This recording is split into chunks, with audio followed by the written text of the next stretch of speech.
So in this video, we're going to be going through exam problems for exam 2 in aircraft dynamics. So this one is the most recent, spring 2024. Let's get into it. On the left, we've got the equation sheet that they provided this year for us. Okay, so problem 1. Consider an aircraft with the geometric stability and flight properties given below. Assume that thrust acts in the direction of the flight path directly opposite to drag. So we know that thrust equals drag and that the climb rate is 0. So that tells us that lift equals weight and that there is no wind. So what that tells us is that the velocity they gave us here is the velocity that we'll use. The velocity is not altered by the wind. So like the air relative velocity equals wind plus the inertial velocity. Okay, so we know that that's the velocity, the air relative velocity. Okay, so part 1, CL trim. So my first instinct is to look to this equation right here. And we've got that right there. But the problem with this is that they don't tell us what the deflection of the elevator is. So we can't use that. But we do know that since the climb rate is 0, lift equals weight. And so we can find CL trim by plugging in weight where lift would be, because lift equals weight. And then weight equals the mass times gravity, and they gave us mass. So that's what the weight is. And then plugging that in, that's CL trim. Okay, question 2. The aircraft is initially in trim with an angle of attack of 0.2 radians. So just to clarify something, you can be in trim with an angle of attack. In the homework problem, in a previous homework problem, there was an angle of attack making lift not equal to weight and drag not equal to thrust. What we need to know is is the climb rate 0? If the climb rate is 0, then lift equals weight. Because the y component of the forces are the sum of them equals 0. So you can have an angle of attack in trim. So after some passengers move around, the center of gravity shifts and the pilot finds out she has to increase the elevator deflection positively, which is downward, by 0.05 radians to balance the moments. Calculate the new angle of attack required for the aircraft to be in trim after the shift. So, in this problem, we need to find what the new angle of attack is. So we know that the change in the elevator deflection is 0.05. Note that that's the change and not the actual final elevator deflection. So in order to find the new elevator deflection, we need to know what the original elevator deflection was. So we know what the original angle of attack was. They just told us. So we need to plug that in here and solve for the original elevator deflection. And after we plug everything in, and notice that we found CL trim in part A. So you plug that in, and we're given these values, and then we get this. So that's the original. And then with simple math, you know that the new elevator deflection is the old one plus the change, and that's what it is. So now we can find what the new angle of attack is instead of the old one like they gave us. So we found this in part 1, and then we found this just now using the old elevator angle of attack and then finding the old deflection. And then we find the new angle of attack by plugging everything in, and we get 0.18 radians. Okay, problem 2. Consider an aircraft cruising at the airspeed of 176 feet per second with the following longitudinal dynamics matrix for the longitudinal perturbation state and the control input, where all the units are English. If the aircraft is operating near trim at delta x equals 10,000, what is the acceleration in the body x direction, delta u dot, assume no input control? Okay, so we know that x dot equals the A matrix times x. And they gave us the x matrix. And they also gave us A ln. So we need to multiply this times this. And we get that this would multiply by this. this would multiply by this, and this by this. So the only thing left is this times this. So that's why delta U dot equals that. Okay, question 2. The eigenvectors of Alon are as follows. Fill in the box to identify which eigenvector corresponds to short period or fugoid mode. And note that delta U and delta W terms of these eigenvectors are not non-dimensionalized. Okay, so first of all, it doesn't matter if they're non-dimensionalized or not, because either way, delta U and delta W don't really change whether they are dimensional or not dimensional. Only matters for the Q, pitch rate in short period mode, if it's dimensional or not. Okay, so we know that in fugoid mode, delta U is much bigger than delta W. So delta U is on the top, and we can verify that. Yep, delta U is the first one, and delta W is the second one. So this is much bigger than this, the magnitude of it. And this is much smaller than this, the magnitude of it. So just by knowing that, we know that this is fugoid, and that this is short period. So fugoid, short period. Next, the eigenvalues of Alon are this and this. The order of these does not necessarily match the eigenvectors above. What are the percentages? By what percentage does the fugoid natural frequency predicted by Lanchester's approximation differ from the fugoid natural frequency predicted by the entire Alon matrix? Okay, so it's not on the equation sheet because this exam was probably no open book. Oh, it was not. Okay, so definitely know this equation.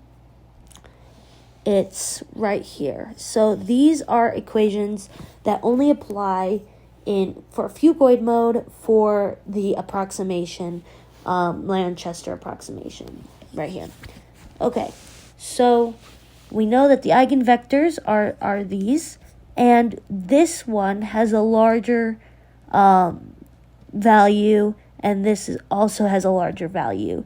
So we know that on the equation sheet, we know that the square root of the real part and the imaginary part equal delta or Wn, the natural frequency. And we know that short period has a much larger natural frequency than fugoid mode. So we take the square root of two larger values, it's going to be a larger value. So we know that this eigenvector, complex eigenvector pair is associated with short period. So we need to use this eigenvector. So we need to use fugoid mode for Lanchester. So we'll be using this one. So we also are given that the real part equals negative zeta Wn. So we set the real part. Actually, we'll do that next. That has to do with the new way. So the whole Alon matrix. These are the eigenvalues for the whole Alon matrix. So we'll do that later. Let's do the old way first, Lanchester's approximation. So we know that the period equals 2 pi over Wn, and that equals this. So you just have to kind of memorize that. You don't have to derive it on the exam, probably. And so we rearrange for Wn, and we get that. And we know that this is in English units, so 32.2. Don't miss that. And we are given that the initial speed is 176 feet per second.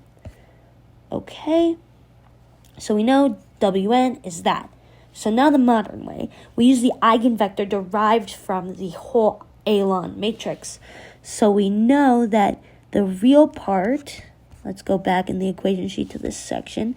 The real part equals negative zeta Wn. Rearrange that for Wn. We get this. Plug that into the imaginary part, which equals this. Plug that in. And we know that the imaginary part equals 0.213. And then plugging that in right there, rearranging by multiplying the zeta over and dividing and dividing this over here, and then squaring everything, we get that. And then what do we do next? We bring this over here to get that. Then we divide 1 by this to get that. Take the square root and we get this. So we know what the damping ratio is. Now we plug that back into this equation that we derived above and right here, and we get that the natural frequency is this. So in order to find what the percentage of the phugoid natural frequency predicted differs from the phugoid natural frequency predicted by the whole Alon matrix, we need to do the old one minus the new one. And by old, I mean Lanchester, because it was discovered or derived a very long time ago. And over the new one, which is the whole Alon matrix. So that equals this, and then that's 21%. So Lanchester's approximation of the natural frequency is 21% faster than our modern way of discovering that. And I think that's pretty good. And it's very impressive that they did that back then. Okay, problem 3. True or false? If the neutral point of the conventional aircraft is in front of the center of mass, so the neutral point's in front, the aircraft will be statically unstable. So the distance to the neutral point is hn, the distance to the center of mass is h. H is larger than hn. For stability, Cm alpha has to be negative. And since this is always positive and h is greater than hn, this is going to be positive as well. So Cm alpha is going to be positive, not negative. So yes, it's unstable. True. Metric stability and initial flight properties shown below. This problem will investigate how a change in the tail length causes a change in the pitch stiffness and a change in the short period natural frequency. Okay, so these equations are pretty important. We'll need them later. We see that the distance to the center of gravity is h times the mean aerodynamic chord length, and then the LT bar is the distance from the aerodynamic center to the aerodynamic center of the wing to the tail. Okay, so question 1. Derive a linear expression relating delta LT to delta CMA. Express it in this form. And find the partial derivative of CMA with respect to LT. Yep. Okay. So we're given this equation right here, and we also have that on our equation sheet. Let's take the partial of it with respect to the distance from the mean aerodynamic center of the wing to the the aerodynamic center of the wing to the aerodynamic center of the tail. And then we do that on the other side as well. We know that CL alpha h times h is not a function of the length LT. So that's 0. And then we know that this is a constant, so that just remains. And this is given above. And we know that this is a function of LT. So let's just say, for now, this. Okay, then we plug in HN right here. That's the partial with respect to LT. And then we know that this is a constant, doesn't have to do with LT. We know that this does. So this is a constant. V is a function of LT. And we'll just keep this the same because that's also a constant. And this is a constant, so that's 0. Okay? So we're told that CL alpha is equal to A. So let's just put that there, A, okay. And then the partial derivative of V with respect to LT, we know that V is this, so taking the derivative with respect to LT leaves us this. And then this is just constant, so it remains. So simplifying, so these two cancel out, that's why there's no A here. This is what's left. Okay, part 2. Use the expression derived above to show that increasing the tail length by 2 meters results in the delta CMA of this. Okay, so we're increasing the new tail length is equal to 2 times LT. So we found that delta CMA equals this, but we need to take into account that there's now a 2 right here. So taking the partial right here with respect to this, if there was a 2 there, would leave us with this. So simplifying that would give us this instead of this. Okay? And now we're given everything in this equation in this chart. So we plug it in, and that's what we get. And in fact, that is what we were looking for. Great. Part 3. Does this increase in tail length increase or decrease the sensitivity of the moment to angle of attack? Briefly, justify your answer. So, the sensitivity of the moment, CM, to angle of attack is like this.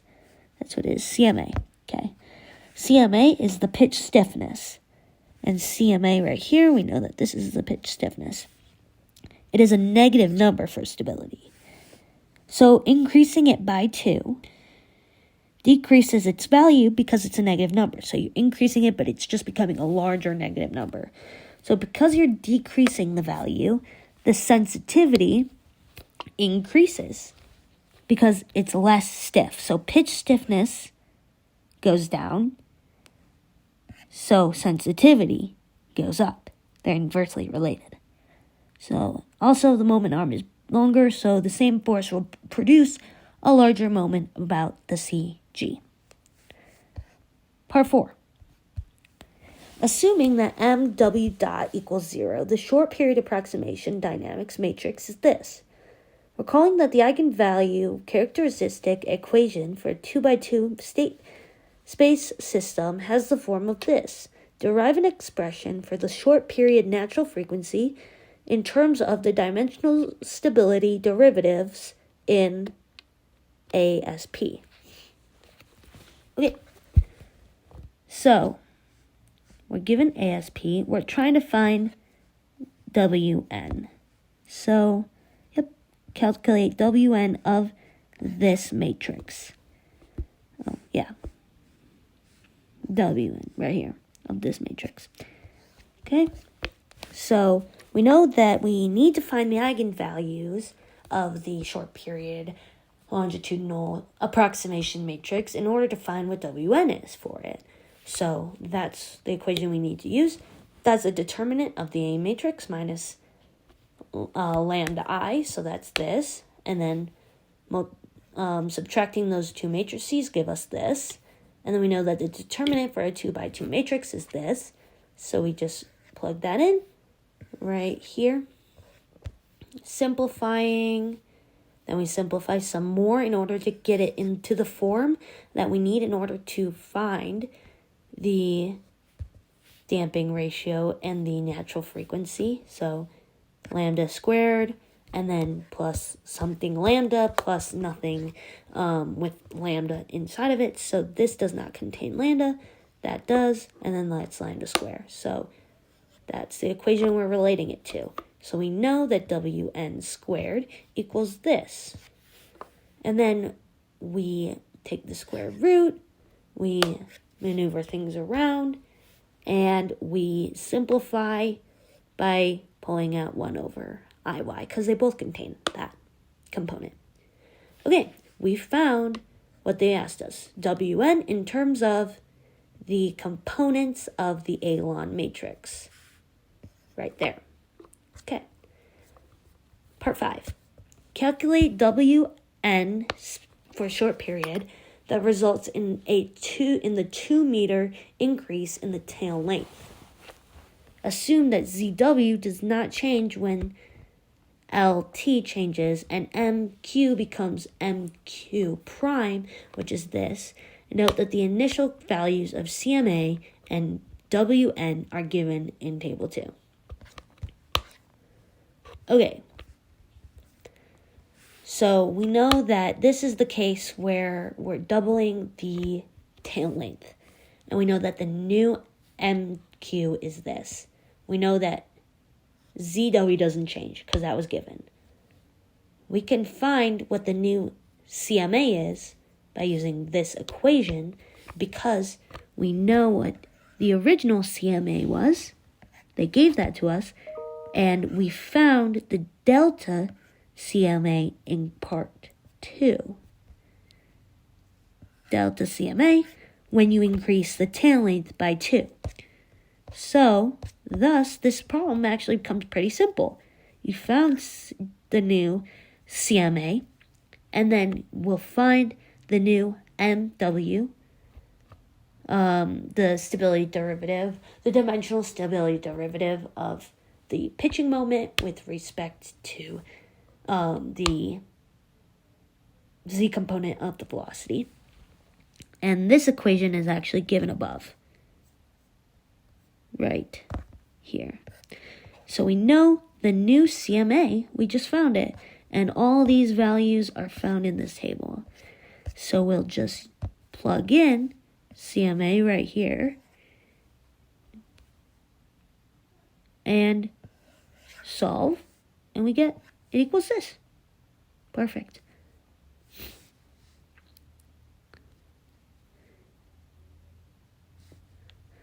So we found CMA, and that's used to find the new MW. And MW is used in this equation right here.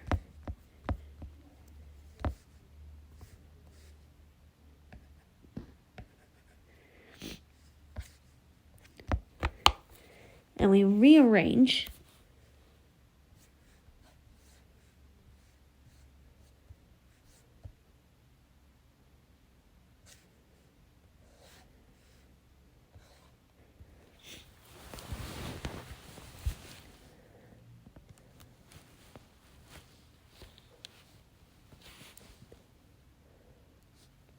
So now we're trying to find the new WN when you increase the tail by 2. So we know that the new MQ is equal to this because they gave us that. ZW doesn't change. We were told that. We can find CMA, the new one, by using this equation. And because we know CMA, the original one, and we know the change in CMA from part 2. Change in CMA equals this. So now we know the new CMA, so CMA prime, and we use CMA prime in order to find MW prime, which we need here in order to find it. So we have ZW, we have MQ, we just found MW, and now we can plug it all in to find this, because the speed is given right here.